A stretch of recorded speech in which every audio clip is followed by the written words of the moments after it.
Vous prévoyez partir pour une première longue randonnée? Aujourd'hui, on vous présente le matériel essentiel à avoir. Salut, moi c'est Étienne, collaborateur chez Altitude Sport et passionné de plein air. Moi c'est Guillaume, acheteur équipement chez Altitude Sport. Aujourd'hui, on vous présente les essentiels pour une première longue randonnée. Et on va commencer par le choix du sac à dos. Le premier choix qui me vient en tête, c'est soit d'y aller pour quelque chose de plus ultralight ou quelque chose de plus traditionnel. C'est vraiment une question du type de randonnée qu'on s'en va faire et aussi découle de ça la capacité de charge des sacs à dos. Dans les deux cas, qu'on ait choisi ultralight ou un sac à dos plus traditionnel, ben c'est une question de confort. Oui. Tout le temps. Ce sac-là, particulièrement, on parle de 4,9 livres, puis lui, quand même, 2,9 seulement. Fait qu'il y a quand même un gros 2 livres de différence juste en partant. Là. Exactement. Fait que ce sac-là, c'est sûr, à la base, va offrir beaucoup plus de fonctionnalités. Quand on tombe dans les sacs à dos ultralight, l'armature est plus légère. Ouais. Ils le font pas nécessairement en sacrifiant la durabilité. C'est des sacs qui sont très, très durables. Mais si vous chargez trop le sac, vous allez perdre en confort. L'autre fait intéressant sur les sacs un peu plus classiques, c'est souvent le rembourrage qui va être un peu plus grand quand vient le temps de maximiser ta charge. Bien, plus de confort. Oui, on peut peut-être comparer rapidement, là, si on regarde la rigidité de la ceinture de taille, parce qu'en randonnée, le poids du sac repose sur les hanches. Ouais. Une ceinture de taille d'un sac ultra léger comme ça est beaucoup plus flexible, ça donne une bonne mobilité. Ici, on a un sac à dos avec une ceinture de taille qui est beaucoup plus rigide, beaucoup mieux rembourrée. Même chose au niveau des bretelles. Ouais. L'armature, qui est un fil de fer qui fait le tour du sac à dos, vient s'ancrer dans la ceinture de taille. Dans le sac ultra léger, si vous gardez des choses importantes de base, vous avez des grandes poches multifonctions aussi pour mettre du matériel, un manteau de pluie par exemple, des accès pour le tube d'hydratation, ça c'est présent dans les deux sacs. Par contre, vous n'avez pas vraiment d'accès dans le bas du sac, dans le milieu du sac, il faut tout sortir vers le haut. On le sait, là, quand on est en randonnée, la chose qu'on a de besoin, tout le temps dans le fond. Fait que, tu sais, moi, ça, c'est sûr et certain que le traditionnel, pour moi, ça, toujours bien, tout tient en place. C'est vraiment écœurant. Un point aussi qui est quand même important à mentionner, c'est la différence de prix entre les deux. Les sacs ultra légers, on va parler d'un sac un petit peu plus dispendieux. Généralement, oui. Ça dépend de nos besoins, mais moi, je parle avec lui, en tout cas. Ça tombe bien parce que moi, mon préféré, c'est lui. Bon, une fois que le sac est choisi, Guillaume, la prochaine étape que je trouve être importante, c'est qu'est-ce qu'on se met dans les pieds. Puis aujourd'hui, on a deux modèles. Une chaussure ou une botte. Première considération, le support. Fait que dépendamment du terrain qu'on s'en va faire, est-ce que le terrain est très accidenté, moins accidenté, est-ce qu'on a un sac à dos qui est très lourd, moins lourd. T'sais, la botte ici, elle offre beaucoup plus de support à la cheville, plus grande rigidité de la semelle. Le soulier, bonne rigidité, mais quand même plus flexible au niveau de la semelle, c'est moins haut. Vous avez une construction qui est cuir et mèche, qui respire beaucoup mieux. Il n'y a aucune membrane dans ce soulier-ci, fait que c'est pas mal moins chaud, ça respire beaucoup mieux. Fait qu'ici, on a une botte qui est une construction cuir suède qui offre déjà en partant une bonne imperméabilité. En plus, on a une membrane Gore-Tex qui est une membrane qui permet à la vapeur d'eau de sortir puis à notre pied de respirer, mais aussi qui est complètement imperméable.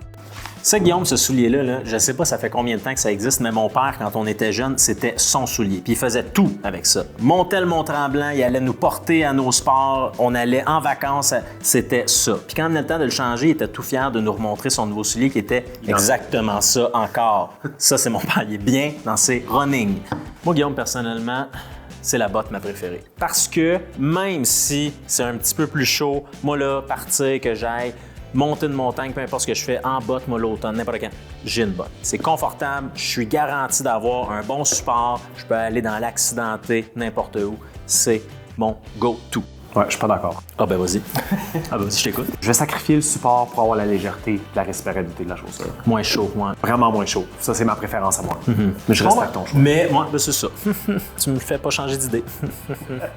La suite logique, une fois qu'on a choisi la bonne chaussure, le bon sac à dos, les bâtons. Est-ce qu'on en a besoin ou pas? Ça, c'est une première question qu'il faut se poser. Mais si on en a besoin, on a l'option télescopique ou pliable ici.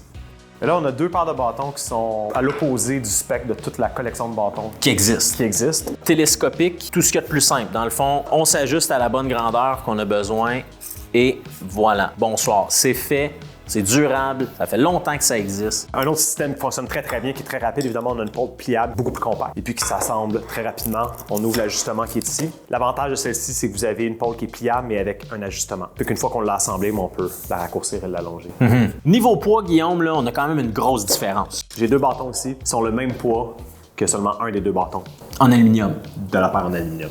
Niveau confort, on a 2 catégories différentes. Donc, dans le fond, ici, on est en synthétique. Un petit support ici pour empêcher que ta main glisse. Mais quand vient le temps d'aller dans un terrain plus abrupt, on a l'option de descendre un petit peu. Tandis que dans l'autre... Poignée en liège. Donc, quand on transpire, ça absorbe mieux la sueur, on garde une bonne grippe. Dans la peau de l'équipe, ici, on a un système qui est propre à eux, qui vient avec une poignée qui se clip simplement comme ça. On l'enlève très facilement en pesant sur le dessus. C'est assez haut de gamme comme système. Contrairement ici à une Dragon très traditionnelle qui a un ajustement, mais c'est de ce qu'il y a de plus standard comme Dragon. Absolument. Fait qu'on a une pôle très haut de gamme ici, Dragon amovible en carbone, très léger, mais elle est le double du prix de la pôle en aluminium. Oui, on est dans 2 catégories complètement différentes. Pour beaucoup moins cher, par exemple, moi j'ai une pôle versatile, un bâton qui peut aller en ski ou simplement en randonnée. C'est un pensez-y bien. Aspect important de la randonnée, l'hydratation. Et puis, pour avoir de l'eau là où on va se trouver, il va falloir la prendre dans les rivières, il va falloir la filtrer et la purifier. C'est pour ça qu'on a ça ici avec nous aujourd'hui. Ouais, exactement. On a 2 systèmes de traitement d'eau ici, le purificateur et le filtre. Lui va être capable de filtrer les virus, donc qui est vraiment plus petit, qui passerait à travers les trous du filtre qu'on a ici. Ça ici, là, la majorité là, des plans d'eau qu'on va avoir en Amérique du Nord, ça, vraiment en masse efficace. Ouais, souvent, la qualité de l'eau est déjà assez bonne. Le purificateur va s'assurer qu'on se débarrasse de toute bactérie qui pourrait être là, puis peut-être qu'il y a du sable, peut-être qu'il y a de la boue dans la rivière où on se trouve. Ici, on a un modèle qui purifie l'eau si on est dans des régions plus éloignées où on ne connaît pas la qualité de l'eau. Le purificateur va en plus retirer les virus, surtout si on est loin d'hôpitaux. Si on part quelques jours puis on est vraiment loin, ça ici peut peut-être être plus... Ouais, tu veux pas être malade quand il y a personne qui peut venir t'aider. Puis là, moi, tu vois, Guillaume, ma bouteille ici, elle a 1 litre. 1 minute, part le chrono, pouf, c'est fait. De même, 1 minute, elle est pleine. Puis j'ai pas à, OK, tiens la bouteille. Moi qui essaie de pomper, s'assurer que le bout ici de la hausse est dans l'eau. Lui, il fait la même chose. Ça se visse sur la bouteille aussi. Oui. Sauf que 1 minute, t'as fait tes 2 bouteilles. Toi, t'as fait tes 2 bouteilles, c'est sûr. La grosse différence va être lors de l'entretien du filtre. Lui ici, on sort le filtre, il y a une éponge qui vient avec. Il faut le faire, il faut le nettoyer. Contrairement à lui. Ici, dans le purificateur, on a un système qui est auto-nettoyant. Oui. Donc, au fur et à mesure qu'on l'utilise, l'eau qui passe enlève les impuretés qui s'accumulent par la filtration. Le filtre ici, céramique charbon, va avoir une durée de vie d'environ 2000 litres, contrairement à ton purificateur qui, lui, ça va être plus autour de 10 000. Et puis là, ça dépend des purificateurs, mais le modèle qu'on a ici est un modèle assez haut de gamme, fait que oui, ça range jusqu'à 10 000 litres. Et puis, pompe aussi l'eau plus rapidement. Donc, c'est 2,5 litres à la minute quand vous pompez. Contrairement à lui, qui est à 1 litre la minute. Oh, qu'on est bien équipé. On a trouvé le bon sac à dos, les bonnes chaussures, les bons bâtons, le bon système de filtration d'eau. On retrouve dans la description tous les systèmes qu'on a discutés aujourd'hui. Il ne nous reste plus qu'à vous souhaiter bonne randonnée.